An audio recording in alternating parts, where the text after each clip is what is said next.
బమ్మెర పోతనామాత్య ప్రణీతమైన భాగవత మహాపురాణానికి మూలాధారమైనది వ్యాసప్రోక్తమైన శ్రీమద్భాగవతము. ఆ మహాకవి పోతన జీవితకాలం క్రీస్తు శకము 1378 నుండి 1460 అని పలువురిచే నిర్ణయింపబడినది. సంకలనకర్త ఊలపల్లి సాంబశివరావుగారు, గాయకుడు వెంకట కణాదగారు, సమకూర్చి వీడియో చేసినవారు కంచి త్యాగరాజులుగారు. 2025వ సంవత్సరము. గ్రంథము పోతన భాగవతం, సప్తమ స్కంధము. ఘట్టములు 7. ప్రహ్లాదుని హింసించుట అని రాక్షస వీరుల నీక్షించి ఇట్లనియే. సప్తమ స్కంధము. ప్రహ్లాదుని హింసించుట. అలా పలికి హిరణ్యకశిపుడు వీరిలైన తన రాక్షస భటులను ఇలా ఆదేశించాడు. పంచబ్దంబులవాడు తండ్రినగునా పక్షంబు నిందించి యత్కించిద్భీతియులేక విష్ణునహితుం కీర్తించుచున్నాడు. వల్దంచున్ చెప్పిన మానడు. అంగమున పుత్రాకారతన్ వ్యాధి జన్మించన్.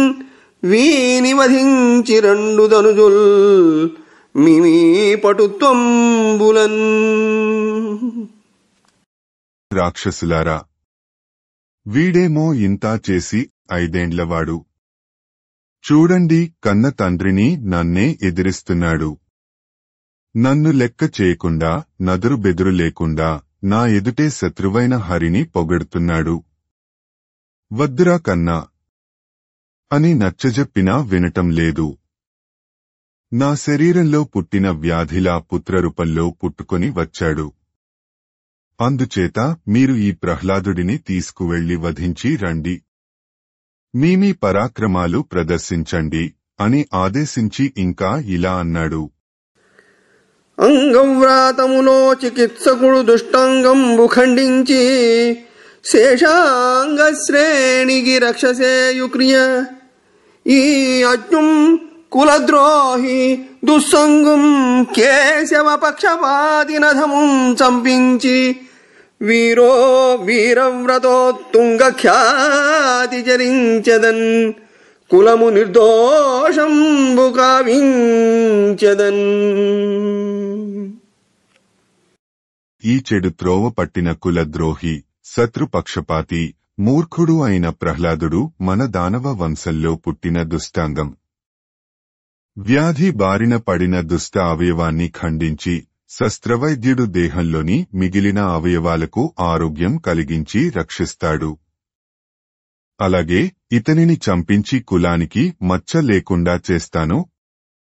ఒక మంచి పని చేసిన గొప్ప మహావీరుడు అనే కీర్తిని పొందుతాను. హంతవ్యుడు రక్షింపను మంతవ్యుడుగాడు. యముని మందిరమునకు గంతవ్యుడు వధమునకు పరంతవ్యుండనగ చంపిరండి పడుచున్. ఇతడు చంపదగనవాడు, ఏమాత్రం క్షమించదగనవాడు కాడు. ప్రహ్లాదుడు తక్షణం యమపురికి పంపదగనవాడు.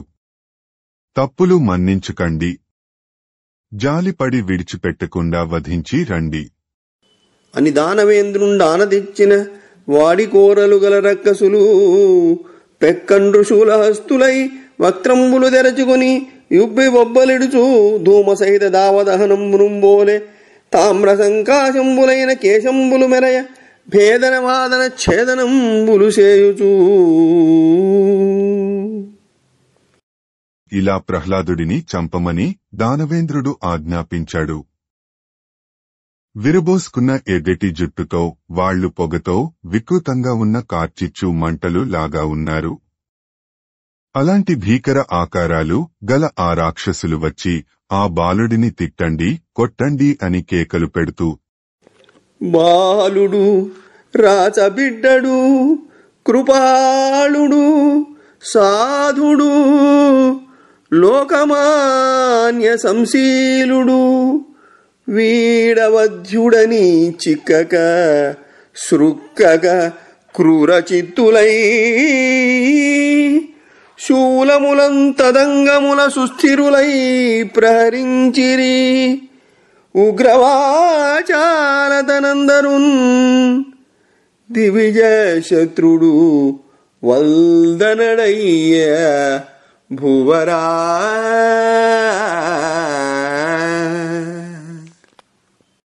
ఓ ధర్మరాజా, అంతటా ఆ దానవులు అయ్యో, ఇతగాడు బాగా చిన్న పిల్లాడు, బహుసుకుమారుడు, మీదుమిక్కిలి తమ రాకుమారుడు అని కాని దయగలవాడు, మంచివాడు, అందరూ మెచ్చుకునే గుణం శీలం కలవాడు అని కాని ఏమాత్రం జాలికూడా లేకుండా ప్రహ్లాదుడిని బాగా కొట్టారు. శూలాలతో క్రూరంగా పొడిచారు. గట్టిగా నానా మాటలు అన్నారు, తిట్టారు. నానా బాధలు పెట్టారు. ఇంత ఎదురుగా జరుగుతుంటే కన్నతండ్రి కొడుకును కొట్టవద్దు అనటం లేదు, పైగా వినోదంగా చూస్తున్నాడు. సొంత కొడుకు మీద మరి అంత పగ ఏమిటో. పలువురు దానవుల్ పొడువ బాలుని దేహము లేశమాత్రమున్నలియదు. బాలుని దేహము దేశమాత్రమున్నొలియదు. లోపలండుధిరముబ్బదు, కందదు, శల్యసంగమున్నలియదు. దృష్టి వైభవము నష్టముగాదు, ముఖేందుకాంతియుంబొలియదు. నూతన శ్రమము పుట్టదు, పట్టదు దీనభావమున్.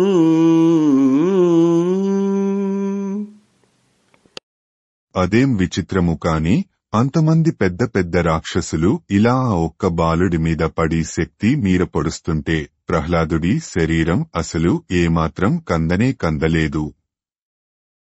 రక్తం చిందలేదు, లోపలి ఎముకలు విరగలేదు, కళ్లలోని కళమాయలేదు, ముఖం వాడలేదు, కనీసం అతనిలో ఎక్కడా అలసట కూడా కనిపించలేదు.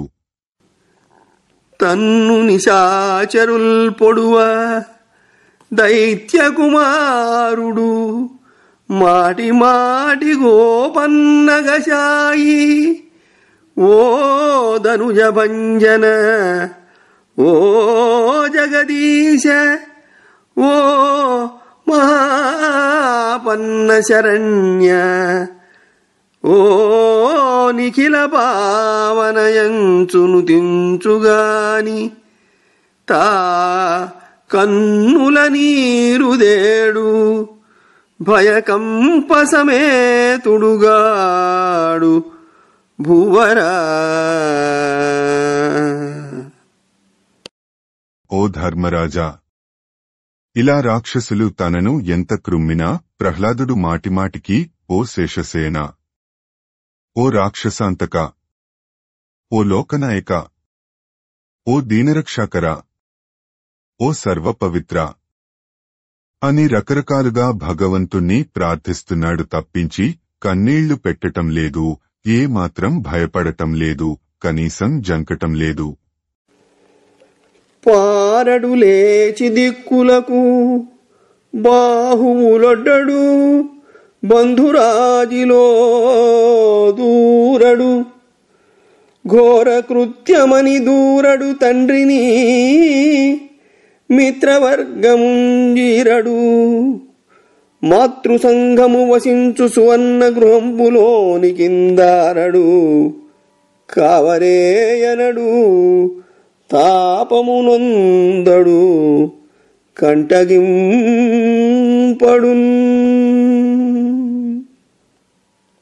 ఆ రాక్షసులు ఎంత హింసిస్తున్నా ప్రహ్లాదుడు దూరంగా పారిపోడు, కొడుతుంటే చేతులు అయినా అడ్డం పెట్టుకోడు, చుట్టాల గుంపులోకి దూరి దాక్కోడు. ఇది ఘోరం, అన్యాయం అని తండ్రిని నిందించడు, స్నేహితులను సాయం రమ్మనడు. తన తల్లి సవితి తల్లి మున్నగు తల్లులు నివాసం ఉండే బంగారు మేడలలోనికి పరుగెట్టి కాపాడండి అని గోలపెట్టడు. అసలు బాధపడనే పడడు, వేదన చెందడు. తండ్రిని గాని, బాధిస్తున్న రాక్షసులను కాని, అసహాయంగా చూస్తున్న వారిని కాని ఎవరినీ ద్వేషించడు. ఎంతటి విచిత్రం! ఇలాంటి పిల్లవాడు ఎక్కడైనా ఉంటాడా? ఇట్లు సర్వాత్మకంబై ఇట్టిదట్టిదని నిర్దేశింపరాని పరబ్రహ్మంబు తానయే అమ్మహావిష్ణుని యందు చిత్తంబు చేర్చి తన్మయుండై పరమానందమ్మునం పొందియున్న పరమానందంబుం పొందియున్న ప్రహ్లాదునియందు రాక్షసేంద్రుండు తన కింకరుల చేతం చేయించుతున్న మారణ కర్మంబులు పాపకర్మునియందు ప్రయుక్తంబులైన సత్కారంబులుంబోలే విఫలంబులగుటం చూచి ఇలా ప్రహ్లాదుడు ఎవరూ వర్ణించలేని ఆ సర్వాంతర్యామి అయిన పరబ్రహ్మము తానే అయ్యాడు. తన మనస్సును మహావిష్ణువు మీద నిలిపి తనను తానే మరచి తాదాత్మ్యం చెంది ఆనందంతో పరవశించిపోతున్నాడు. పాపాత్ముడి పట్ల చేసిన సన్మానాలు ఎలా వ్యర్థం అవుతాయో అలా హిరణ్యకశిపుడు తన భటుల చేత పెట్టిస్తున్న బాధలు అన్నీ విఫలం అయిపోతున్నాయి. ఇది చూసి హిరణ్యకశిపుడు ఇలా అనుకున్నాడు. శూలములన్ నిశాచరులు సృక్కగ దేహము నిగ్రహింపగా బాలుడు నేలపై పడడు, పారడు, చావడు. తండ్రినైన నా పాలికి వచ్చి చక్రధర పక్షము మానితినంచు పాదముల్ ఫాలము శోకమురొక్కడు. అనపాయతనందుటకేమి హేతువో, అనపాయతనందుట ఏమి హేతువో.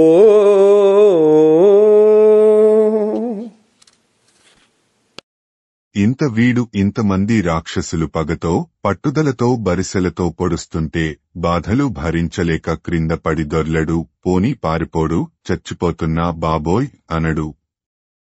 కనీసం స్వంత తండ్రిని ఇక్కడే ఉన్నా కదా నా దగ్గరికి వచ్చి నేను ఇంక విష్ణువును ఆరాధించను, నన్ను క్షమించు అని కాళ్ల మీద సాగలపడడు. ఇలా ఏమాత్రం బాధ పొందకుండా ప్రమాదం కలగకుండా ఆనందంగా ఉండటానికి కారణం ఏమిటో తెలియటం లేదు అని శంకించుచు ఇలా ఆలోచిస్తూ హిరణ్యకశిపుడు సందేహంలో పడ్డాడు. ఒక మాటు దిక్కుంభియూధంబు తెప్పించి కెరలిడింభకుని త్రొకింపవంపు,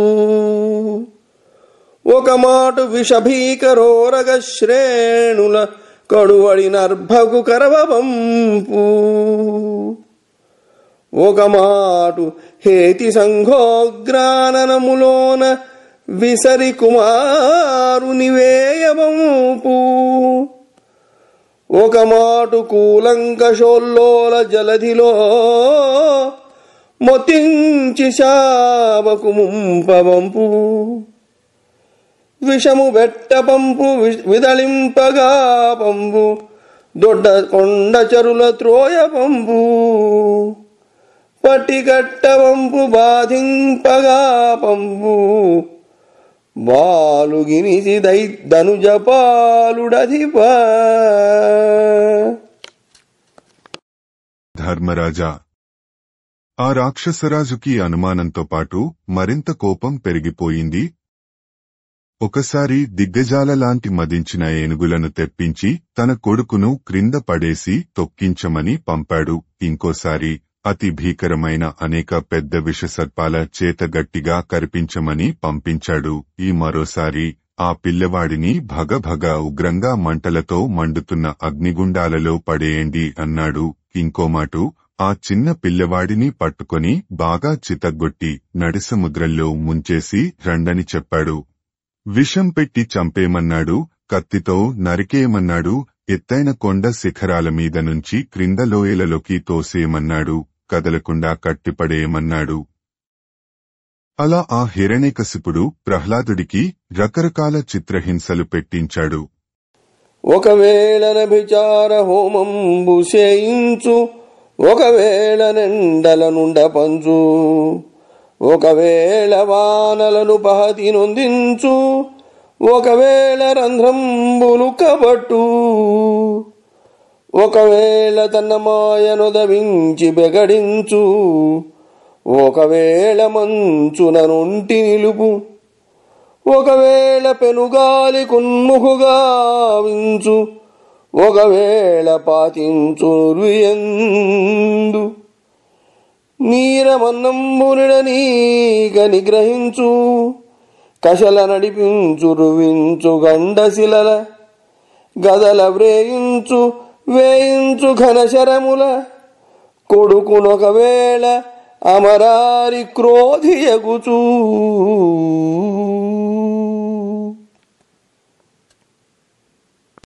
దేవతల పాలిటి శత్రువు అయిన ఆ హిరణ్యకశిపుడు అంతులేని కోపంతో కొడుకును సంహరించడం కోసం చేయరానివి అన్ని చేశాడు. ఒకరోజు మారణహోమం చేయించాడు, ఇంకో నాడు మండుటెండలలో నిలువునా నిలబెట్టాడు, మరొక రోజు ఉపద్రవంగా కురుస్తున్న జడివానలోకి గెంటాడు. కుకవాడి నవరంధ్రాలు మూసి ఉక్కిరిబిక్కిరి చేయించాడు. మరొక నాడు అంత చిన్న పసివాడికి తన మాయలు అన్నీ చూపించి భయపెట్టాడు. ఇంకోసారి గడ్డ కట్టించే చలిగా ఉండే మంచులో ఒంటరిగా ఉంచేశాడు. మరొక రోజు గాలిదుమారంలో ఎదురుగా నిలబెట్టేశాడు. మరొకసారి భూమిలో పాతిపెట్టేశాడు. ఆఖరుకి అన్నం నీళ్లు ఇవ్వకుండా కడుపు మాడిపించాడు. కొరడాలతో కొట్టించాడు. గదలతో మోదించాడు. చివరికి చిన్న పిల్లాడు అని చూడకుండా అతని మీదికి రాళ్లు రువ్వించాడు. బాణాలు వేయించాడు. అలా ఒళ్ళు తెలియని క్రోధంతో కన్న కొడుకును ఆ క్రూర దానవుడు చేయరాని ఘోరాతి ఘోరాలు అన్నీ చేయించాడు. మరియు అనేక మారణోపాయంబుల పాపరహితుండైన పాపని రూపుమాపలేక ఏకాంతమున దురంత చింతా పరిశ్రాంతుండై రాక్షసేంద్రుండు తన మనంబున. అంతేకాక ఏ పాపం ఎరుగని ఆ పసివాడైన ఆ ప్రహ్లాదుడిని ఎలాగైనా చంపాలని ఎన్నో విధాల ప్రయత్నించాడు. కాని సాధ్యం కాలేదు.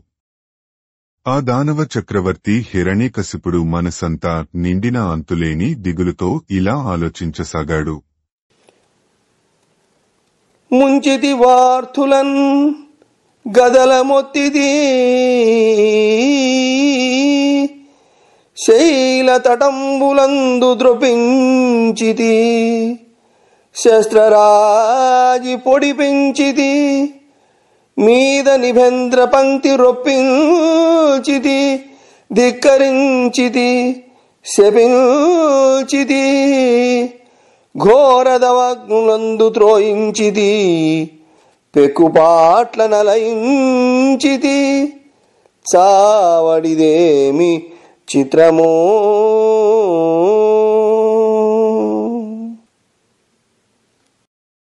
సముద్రాలలో ముంచింపించాను, గదలతో చావమోదించాను, కొండల మీద నుంచి తోయించాను, కత్తులతో పొడిపించాను, క్రింద పడేసి ఏనుగులతో తొక్కింపించాను, కొట్టించాను, తిట్టించాను, ఎన్నో రకాలుగా బాధింపించాను, నిప్పుల్లోకి పడేయించాను. అయినా ఈ కుగాడు ప్రహ్లాదుడు చచ్చిపోడు. ఇదెంతో వింతగా ఉందే. ఎరుగడు జీవనౌషధములెవ్వరు భర్తలు లేరు బాధలందరలడు నైజ తేజమున తథ్యము జాడ్యము లేదు మిక్కిలి మెరయుచునున్నవాడు ఒక నిమేషము దైన్యమునొందడింక ఏ తెరగున దృందు వేసరితి దివ్యము వీని ప్రభావమెటిదో.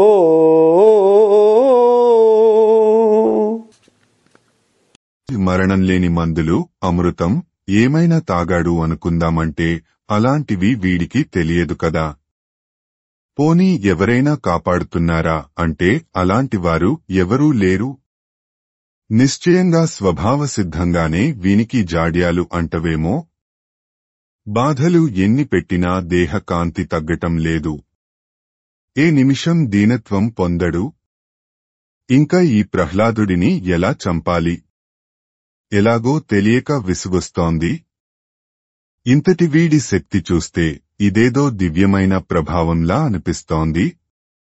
అది యునుగాక తొల్లి సునశ్చేపుండను మునికుమారుండు తండ్రి చేత యాగపశుత్వంబునకు దత్తుండయి తండ్రి తనకు అపగారి తలంపగ బ్రతికిన చందంబున. పూర్వకాలంలో అజిగర్తుడు అని ఒక ముని ఉండేవాడు.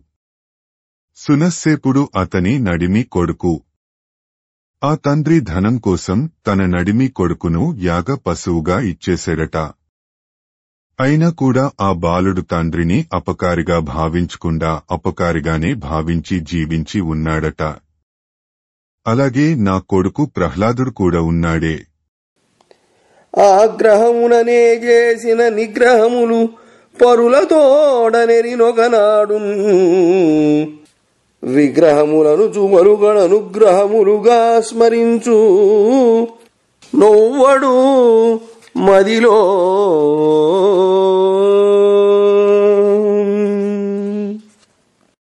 అంతేకాకుండా నేను కోపంతో వీడిని ఎన్ని రకాల బాధలు పెట్టినా ఎక్కడా ఎవరి దగ్గర మా నాన్న ఇలా బాధిస్తున్నాడు అంటూ చెప్పుకోడు. పైపెచ్చు అవన్నీ హితములుగానే తలుస్తున్నాడు. మనసులో కూడా బాధపడడు. వీడి తత్వం ఏమిటో అర్థం కావటం లేదు. కావున వీడు మహాప్రభావ సంపన్నుండు. వీనికెందునూ భయంబు లేదు. వీనితోడి విరోధంబునం తనకు మృత్యువు సిద్ధించునని నిర్ణయించి చిన్నమోయి ఖిన్నుండై ప్రసన్నుండుగాక క్రిందు సూచుచు విషణ్ణుండై చింతనంబు చేయుచున్న రాజునకు మంతనంబున చండామర్కులిట్లనిది. ఈ ప్రహ్లాదుడు సామాన్యుడు కాదు, గొప్ప శక్తిమంతుడు. దేనికి భయపడడు అని ఆలోచించుకుని కనుక ఈ పిల్లాడితో విరోధం పెట్టుకుంటే తనకు మృత్యువు తప్ప అదని నిశ్చయించుకున్నాడు. అనవసరంగా ఈ పసివాడిని పెట్టిన బాధలు తలుచుకుని చిన్నబుచ్చుకుంటూ నేల చూపులు చూస్తూ బాధపడుతున్నాడు దానవేంద్రుడు. అప్పుడు హిరణ్యకశిపుడితో చండామార్కులు ఏకాంతంగా ఇలా ధైర్యం చెప్పారు. శుభ్రఖ్యాతివి నీ ప్రతాపము మహాచోద్యంబు దైత్యేంద్ర రోషభ్రూయుగ్మ విజృంభణమున దిగీశవ్రాతముంబోరులన్ విభ్రాంతంబుగజేసి ఏలిది గదా విశ్వంబు.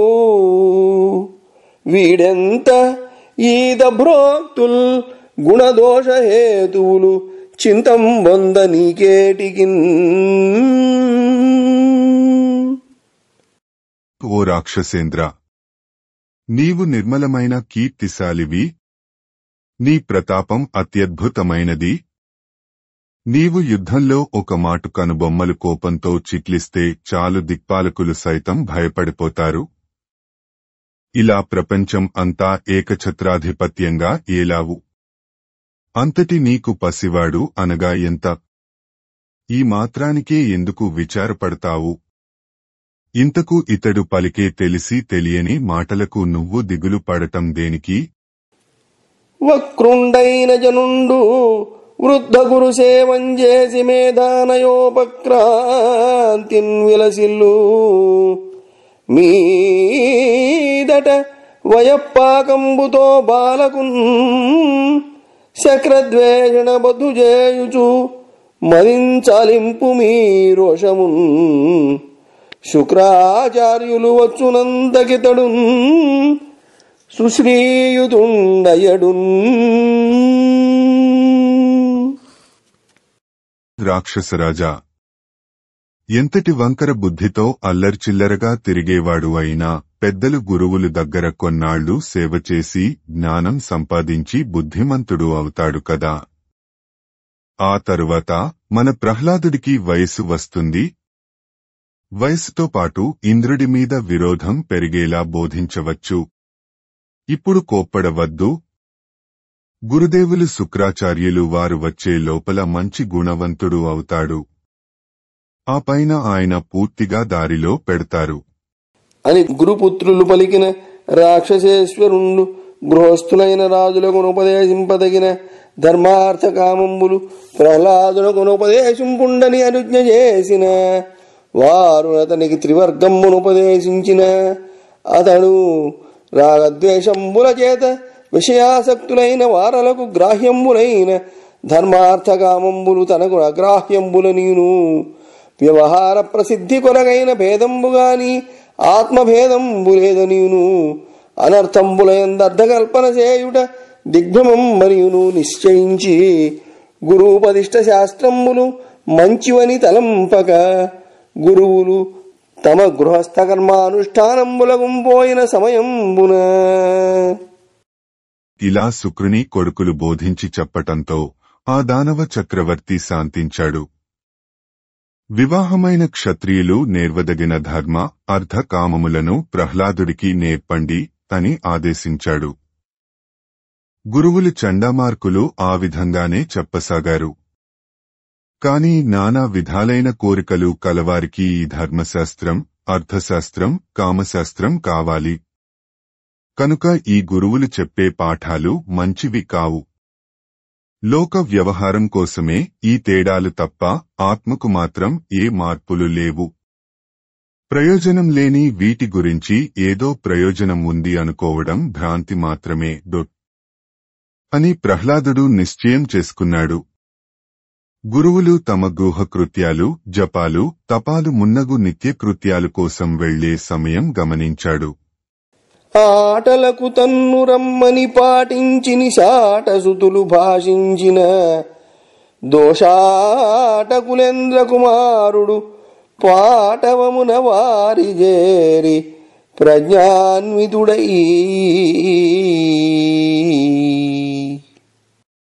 అతనితో చదువుకుంటున్న రాక్షసుల పిల్లలు తమతో ఆడుకోడానికి రమ్మని పిలిచారు.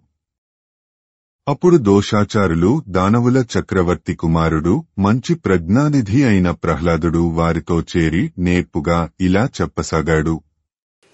చెప్పడొక చదువు మంచిది, చెప్పెడిదగులములు చెవులు చిందరగొనగా, ఎప్పుడు మన ఎడనొజ్జలు చెప్పెదరు, ఎప్పుడు మన ఒజ్జలు చెప్పెద, ఒక చదువు వినుడు చిత్తములరన్. ఓ స్నేహితులారా, మన గురువులు మనకెప్పుడు ఒక్క మంచి చదువు కూడా చెప్పటం లేదు కదా. ఎప్పుడు చూసినా చెవులు చిల్లులు పడేలా సంసార భోగ విషయాలైన కర్మబంధాలను గూర్చి చెప్తున్నారు. మీ మనసుకు నచ్చే మంచి చదువు నేను చెప్తాను, వినండి అని రాజకుమారుండుగావున కరుణించి సంగడి కాండ్రతోడ నగియడి చందంబున క్రీడలాడుచు సమాన వయస్కులైన దైత్యకుమారులకెల్ల ఏకాంతంబున ఇట్లనియే. రాజకుమారుడు కాబట్టి ప్రహ్లాదుడు తన దానవ సహాధ్యాయులతో చనువుగా ఇలా వారికి నచ్చచెప్పాడు. ఆడుతూ పాడుతూ వారితో కలిసిమెలిసి మెలుగుతూ వారందరికీ రహస్యంగా ఇలా బోధించాడు. బాలకులార రెండు, మన ప్రాయపు బాలురు కొందరుపై కూలుట కంటిరే. గురుడు క్రూరుడనర్థజయంబునందు దుశ్శీలత అర్థకల్పనము చేసెడి, గ్రాహ్యము కాదు శాస్త్రమే మేలెరిగించెదన్. వినిన మీకు నిరంతర భద్రమయ్యడిన్. ఓ పిల్లలు, ఇలా రండి. పనికిమాలిన విషయాలన్నీ దుర్బుద్ధితో దయమాలిన మన గురువులు వాటికి ప్రయోజనాలు ఉన్నట్లు కల్పించి శాస్త్రాలు అంటూ గొప్పగా మనకు బోధిస్తున్నారు. అవి మనం నేర్చుకోదగ్గవి కావు. లోకంలో మన కళ్ల ఎదుట మన ఈడు పిల్లలు కొందరు మరణించటం చూస్తూనే ఉన్నాం కదా. నేను చెప్పే విద్య వినండి, మీకు ఎడతెగని క్షేమస్థైర్యాలు కలుగుతాయి. వినుండు. సకల జన్మంబులందును ధర్మార్థాచరణ కారణంబైన మానుష జన్మంబు దుర్లభంబు, అందు పురుషత్వంబు దుర్గమంబు, అదియు శతవర్ష పరిమితంబైన జీవితకాలమున నియతంబైయుండు. అందు సగమంధకార బంధురంబై రాత్రి రూపంబున నిద్రాది వ్యవహారమున నిరర్ధకంబై చను. చిక్కిన 50 వత్సరంబులందును బాల్య కైశోర వయో విశేషంబుల 20 హాయనంబులు గడచు. కడమ 30 అబ్దంబుల ఇంద్రియంబుల చేతని పట్టుబడి ద్రవగాహంబులైన కామక్రోధ లోభ మోహ మద మత్సరంబులను పాశంబులం కట్టుబడి విడివడ సమర్థుండుగాక ప్రాణంబుల కంటే మధురాయమానమైన తృష్ణకు లోనై భృత్య తస్కర వణిత్కర్మంబుల ప్రాణహాని అయిన అంగీకరించి పరార్థంబులను అర్థించుచు రహస్య సంభోగ చాతుర్య సౌందర్య విశేషంబుల ధైర్య వల్లికా లవిత్రంబులైన కళత్రంబులను మహనీయ మంజుల మధురాలాపంబులు కలిగి వశులైన శిశువులను శీల వయోరూప ధన్యులగు కన్యకలను వినయ వివేక విద్యాలంకారులైన కుమారులను కామిత ఫలప్రదాతలకు భ్రాతలను మమత్వ ప్రేమ దైన్య జనకులైన జననీ జనకులను సకల సౌజన్య సింధువులైన బంధువులను ధన కనక వస్తువాహన సుందరంబులైన మందిరంబులను సుకరంబులైన పశుభృత్య నికరంబులను వంశపరంపరాయత్తంబులైన మిత్తంబులను వర్జింపలేక సంసారంబు నిర్జించునుపాయంబు కానక తంతువర్గంబున నిర్గమద్వార శూన్యంబైన మందిరంబు చేరి చిక్కువడి వెడలడి పాటవంబు చాలక తగులువడు కీటకంబు చందంబున గృహస్థుండు స్వయంకృత కర్మబద్ధుండై శిష్ణోదరాది సుఖంబుల ప్రమత్తుండై నిజ కుటుంబ పోషణ పారవశ్యంబున విరక్తి మార్గంబు తెలియనేరక స్వకీయ పరకీయ భిన్నభావంబున అంధకారంబునం ప్రవేశించు. కావున కౌమార సమయంబున మనీషాగరిష్ఠుండై పరమభాగవత ధర్మంబును అనుష్ఠింపవలయు. దుఃఖంబులు వాంఛితంబులుగాక చేకురు భంగి సుఖంబులను కాలానుసారంబులై లబ్ధంబులవు. కావున వృధా ప్రయాసంబున ఆయుర్వ్యయంబు చేయించనదు. హరిభజనంబున మోక్షంబు సిద్ధించు. విష్ణుండు సర్వభూతంబులకు ఆత్మేశ్వరుండు ప్రియుండు. ముముక్షువైన దేహికి దేహావసాన పర్యంతంబు నారాయణ చరణారవింద సేవనంబు కర్తవ్యంబు. ఇంకా వినండి. అన్ని జన్మలలోనూ ధర్మాలు ఆచరించగల మానవ జన్మ పొందడం చాలా కష్టం. అందులో పురుషుడుగా పుట్టడం ఇంకా కష్టం. మానవులకు ఆయుర్దాయం 100 సంవత్సరాలు మాత్రమే ఉంటుంది. దానిలో సగం అంటే 70 సంవత్సరాలు చీకటి నిండిన రాత్రి కావటం వలన నిద్ర మున్నగు వాటితో గడిచిపోతుంది. పసివాడిగా బాలుడుగా 20 సంవత్సరాలు వ్యయమవుతాయి. మిగిలిన 30 సంవత్సరాలు ఇంద్రియ సుఖాలకు మానవుడు వశమైపోయి ఉంటాడు. కామం, క్రోధం, లోభం, మోహం, మదం, మత్సరం అనే జీవుల పాలిటి భయంకర శత్రువులు 6 అరిషడ్వర్గాలు అంటారు. ఈ అరిషడ్వర్గాల బంధాలలో చిక్కుకొని బయటకు రాలేక మానవుడు గింజుకుంటూ ఉంటాడు. ఈ జీవుడు తన ప్రాణం కంటే తీయగా అనిపించే ఆశ అనే పాశానికి దాసుడు అవుతాడు. ఈ కోరికల కారణంగా ఇతరుల ధనం ఆశిస్తూ ఉంటాడు. ఆ ధనం కోసం ఉద్యోగం, దొంగతనం, వ్యాపారం మున్నగు వృత్తులలో పడి ప్రాణం పోగొట్టుకోవడానికి అయినా సిద్ధపడతాడు.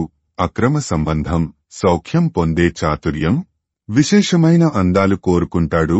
కాళ్లకు బంధాలు వేసే కట్టుకున్న భార్యలు జిలిబిలి పలుకులతో ఆనందింపజేస్తూ చెప్పిన మాట వినే తన శిశువులు, మంచి నడతలు, యౌవనం, అందచందాలు కల కుమార్తెలు, వినయ వివేకాలు కల విద్యావంతులు అయిన కొడుకులు, కోరిన సహకారాలు అన్నీ అందించే సోదరులు, ప్రేమానురాగలతో జాలిగోలిపే తల్లిదండ్రులు, అన్ని విధాలా మంచిగా మెలిగే బంధువులు, ఈ విధమైన రకరకాల బంధాలలో చిక్కుకుంటాడు. ఈ బంధాలను డబ్బు, బంగారం, ఉపకరణాలు, వాహనాలు మొదలైన సౌకర్యాలను, పశువులు, సేవకులు మున్నగు సంపదలను, ఇంకా తరతరాల నుండి వారసత్వంగా వస్తున్న ఆస్తులను వదిలిపెట్టలేక మానవుడు పూర్తిగా సంసారంలో పడిపోతాడు. సాలీడు గూటిలో చిక్కుకున్న చిన్న పురుగు ఎంత తన్నుకున్నా బయటపడలేదు. అలాగే ఈ సంసార పాశాలలో చిక్కుకున్న మానవుడు విడివడలేడు. తాను చేసిన కర్మల ఫలితాన్ని అనుభవిస్తూ ఉంటాడు. కామం, సౌఖ్యాదుల మత్తులో పడి తన కుటుంబాన్ని పోషించడంలో నిమగ్నుడై ముక్తి మార్గాన్ని మరచిపోతాడు. తాను వేరు, మిగతా వారు వేరు అనే ద్వైత భావంతో చీకట్లో పడతాడు. అందుకనే చిన్నప్పుడే కౌమార వయసు నుండే బుద్ధిబలంతో పూర్తి భగవద్భక్తి ధర్మాలను ఆచరించాలి. దుఃఖాలు కోరకుండానే వస్తాయి. అలాగే సుఖాలు కూడా ఆ సమయం వచ్చినప్పుడు అవే వస్తాయి. కనుక మానవుడు వాటికోసం ఎంతో విలువైన తన జీవితకాలాన్ని వృథా చేసుకోకూడదు. విష్ణు భక్తి వలన మోక్షం లభిస్తుంది. సకల ప్రాణికోటికి శ్రీహరే ఆత్మీయుడు, పరమాత్మ, పరమేశ్వరుడు. ముక్తి కోరుకునే వాడికి జీవితాంతం వరకు ఆ శ్రీమన్నారాయణని పాదపద్మాలను సేవించడం మాత్రమే చేయదగిన పని. కంటిరే మనవారు ఘనులు గృహస్థులై విఫలులై కైకొన్న వెర్రితనము, భద్రార్థులై ఉండిపాయరు సంసార పద్ధతి నూరక పట్టువడిరి. కలయోనులందెల్ల గర్భాద్యవస్థల పురుషుండు దేహి పుట్టుచుండు, తన్నెరుంగడు కర్మతంత్రుడై కడపట ముట్టడు భవశతములకునైనా. దీన శుభము లేదు, దివ్యకీర్తియు లేదు, జగతి పుట్టి పుట్టి చచ్చి చచ్చి పొరల నేల మనకు పుట్టని చావని త్రోవ వెదకి కొనుట దొడ్డ బుద్ధి.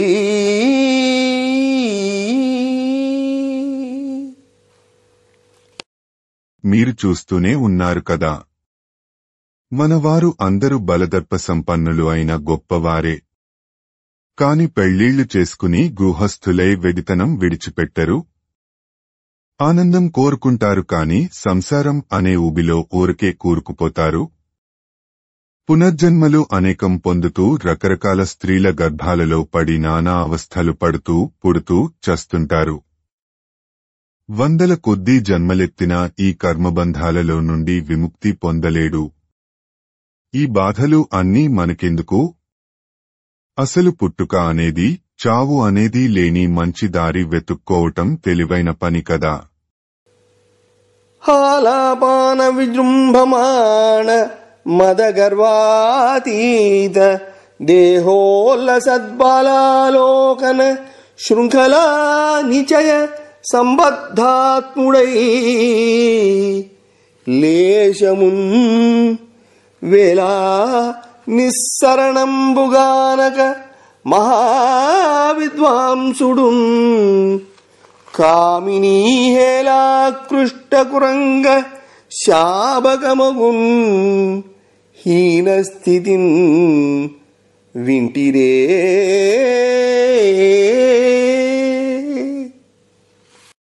ఈ విషయం వినే ఉంటారు. ఎంత గొప్ప పండితుడు అయినా మధువు త్రాగి ఆ మత్తులో ఒళ్ళు మరచి కన్నులు తెరవలేకుండా అయిపోతాడు. ఆడువారి వాలుచూపులు అనే సంకెళ్లలో చిక్కిపోతాడు. ఆడుకునే పెంపుడు లేడిపిల్లల లాగా ఎలా ఆడిస్తే అలా ఆడుతూ ఉంటాడు. అతి విలువైన తన జీవితకాలం వృథా అయిపోతున్నది కూడా గమనించలేడు. అలా ఉచ్ఛస్థితి నుండి హీనస్థితిలోకి దిగజారిపోతాడు. వ్యసనముల వలన ఎంత దుర్గతి కలుగుతుందో చూశారు కదా. విషయసక్తులైన విబుధాహితులతోడి మనికి వలదు ముక్తి మార్గవాంఛ. ఆదిదేవు విష్ణునాశ్రయింపుడు ముక్త సంగజనులగూడి శైశవమున.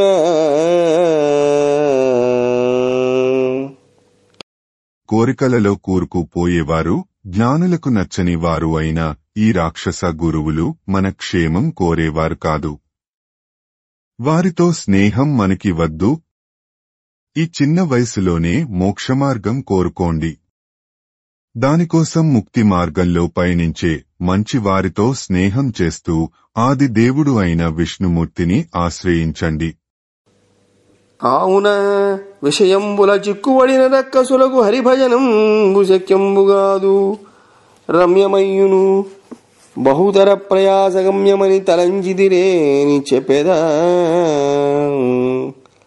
సర్వభూతాత్మకుండై సర్వదిక్కాల సిద్ధుండైన బ్రహ్మ కడపలగాగల చరాచర స్థూల సూక్ష్మ జీవ సంఘంబులందును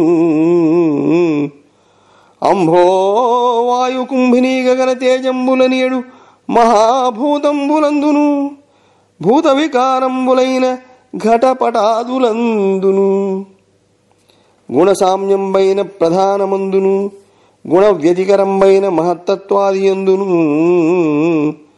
రజసత్వతమో గుణమంబులయందును భగవంతుండవ్యయుండు ఈశ్వరుండు పరమాత్మ పరబ్రహ్మమనియడు వాచక శబ్దంబులు గల్గి కేవల అనుభవానంద స్వరూపకుండు అవికల్పితుండు అనిర్దేశ్యుండునైన పరమేశ్వరుండు త్రిగుణాత్మకంబైన తన దివ్యమాయ చేత అంతర్హితైశ్వర్యుండై వ్యాప్య వ్యాపకం రూపంబులంచేసి దృశ్యుండును ద్రష్టయు భోగ్యుండును భోక్తయునై నిర్దేశింపొందగి వికల్పితుండయుండు తత్కారణంబున ఆసురభావంబు విడిచి సర్వభూతంబులందును దయాసుహృద్భావంబులు కర్తవ్యంబులు దయాసుహృద్భావంబులు కలిగిన అధోక్షజుండు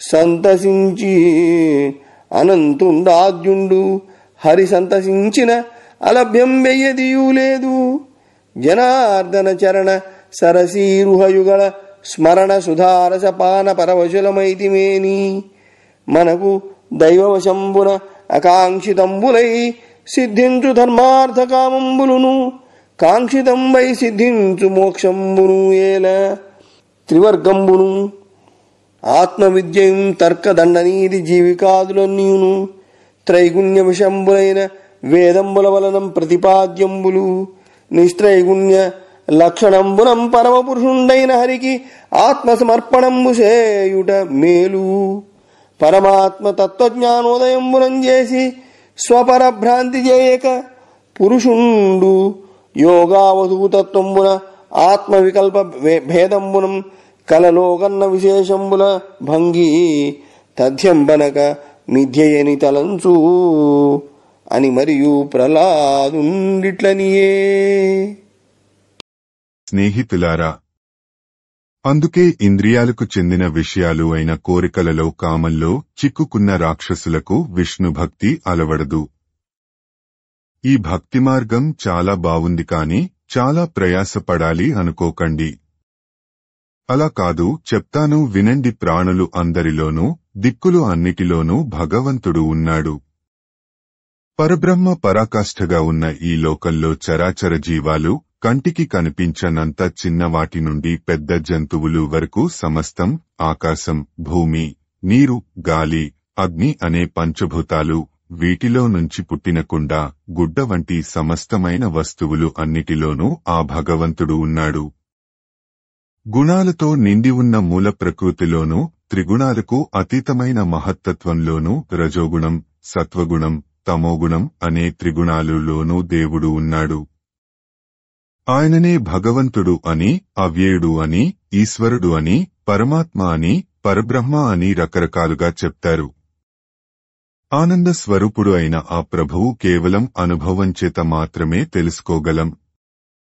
ఆయనకు ఎట్టి మార్పు ఉండదు, ఇలాంటిది అని నిరూపించగల రూపం ఉండదు. పరమ పురుషుడు సత్వరజస్తమో గుణాలు నిండిన తన దివ్యమైన మాయ చేత అదృశ్యమైన శక్తితో వ్యాపించినట్టి, వ్యాపింపజేసేటువంటి రూపాలతో చూడబడేవాడు, చూసేవాడు, అనుభవించబడువాడు, అనుభవించేవాడు తానే అయి స్పష్టాస్పష్టమైన రూపంతో ఉంటాడు. అందుకే జీవుడు రాక్షస భావం విడిచిపెట్టి అన్ని ప్రాణుల మీద దయా దాక్షిణ్యాలు కలిగి ఉండాలి. అలా అయితే భగవంతుడు మెచ్చుకుంటాడు. అధోక్షజుడు, శాశ్వతమైనవాడు, పురాణ పురుషుడు శ్రీహరి అయిన ఆ విష్ణుమూర్తి తృప్తి చెందితే లభించనది ఏదీ ఉండదు. జనార్దనుడు అయిన హరి పాదకమల స్మరణ అనే అమృతం త్రాగి పరవశులం అయితే మనకు ఆ జనార్దనుని దయ వలన కోరకుండానే ధర్మ, అర్థ, కామం సమస్తం లభిస్తాయి. కాంక్షిస్తే మోక్షం కూడా లభిస్తుంది అని వేరే చెప్పనక్కరలేదు. ధర్మం, అర్థం, కామం, తర్కం, దండనీతి లాంటి జీవితావసర విషయాలు అన్ని వేదాలలో చెప్పబడ్డాయి. నిస్వార్థంతో ఎలాంటి కోరికలు లేకుండా త్రిగుణాతీతుడైన విష్ణువునకు హృదయమును సమర్పించటం మంచిది. పరమాత్మ తత్వం తెలుసుకున్న పురుషుడు తను వేరని మరొకరు వేరని భ్రాంతి చెందడు. భేదభావం పాటించడు.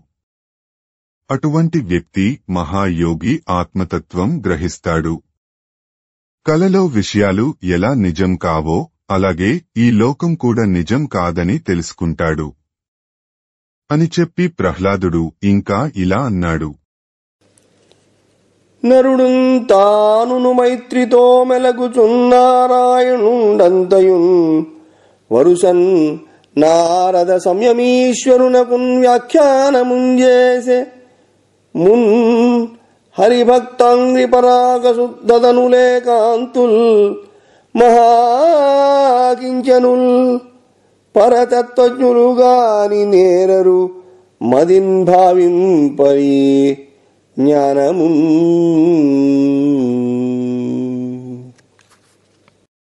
పురాతన కాలంలో నరనారాయణులు అవతరించి మైత్రితో భూలోకంలో మెలుగుతూ ఉన్నప్పుడు నారాయణ మహర్షి ఈ జ్ఞానాన్ని నారద మహర్షికి బోధించాడు. హరి భక్తుల పాదధూళితో పవిత్రులు అయిన మహాత్ములు, ఏకాగ్రచిత్తులు, నిరాడంబరులు, పరతత్వం తెలిసిన వాళ్లు తప్పించి ఈ విషయాన్ని ఇతరులు ఎవరూ అర్థం చేసుకోలేరు.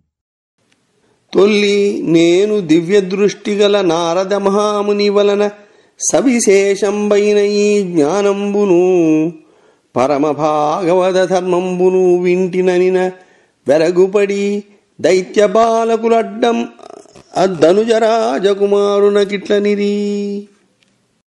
ఇంతకు పూర్వం నేను దివ్యదృష్టి సంపన్నుడైన నారద మహర్షి వలన ఈ విశిష్టమైన జ్ఞానమును పరమ భాగవతుల ధర్మములను తెలుసుకున్నాను అని అనగానే వింటున్న తోటి రాక్షస బాలకులు ఆ దానవరాకుమారుడు అయిన ప్రహ్లాదుడిని ఇలా అడిగారు.